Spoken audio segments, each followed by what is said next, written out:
ওই রাত 10টা 12টা পর্যন্ত আপনার ওই টিভির দিকে না তাকিয়ে থাকলে আপনার ঘুম আসে না। কিন্তু গরু ছাগল ওই জায়গাতে ঘরে ঢোকার সঙ্গে সঙ্গে সে ব্যক্তি নিদ্রায় চলে যায়, আবার সকাল হওয়ার পর জেগে যায়, ফজরের আগেই জেগে যায়। কিন্তু আমাদের খাসলত চরিত্রটা গরু ছাগলের চাইতে খারাপ হয়ে গেছে। আরে 10টা 12টা 1টা না হলে ঘুম আসে না, ওই টিভির দিকে ওই মোবাইলের দিকে ঘন্টার পর ঘন্টা সময় নষ্ট করে দিতে পারছি, অথচ আল্লাহর জন্য 10টা মিনিট সময় দিতে পারি না। এই 5 ওয়াক্ত সালাতে কয় ঘন্টা সময় লাগে বলেন তো দেখি? সর্বোচ্চ 1 থেকে 1.5 ঘন্টা। কয় ঘন্টা? 1 থেকে 1.5 ঘন্টা। মসজিদে আজান হয়, আপনি মসজিদে আসতে পারেন না, আপনার ভিতরে কিসের ঈমান আছে বেটা?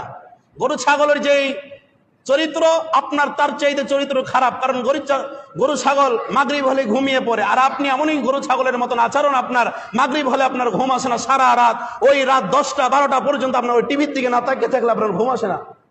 কিন্তু গরু ছাগল ওই জায়গাতে ঘরে ঢোকার সঙ্গে সঙ্গে সে ব্যক্তি নিদ্রায় চলে যায়, আবার সকাল হওয়ার পর জেগে যায়, ফজরের আগেই জেগে যায়। কিন্তু আমাদের খাসলত চরিত্রটা গরু ছাগলের চাইতে খারাপ হয়ে গেছে।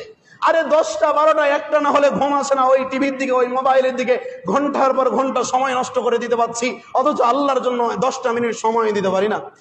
এই 5 ওয়াক্ত সালাতে কয় ঘন্টা সময় লাগে বলেন তো দেখি? সর্বোচ্চ 1 থেকে 1.5 ঘন্টা। কয় ঘন্টা? 1 থেকে 1.5 ঘন্টা।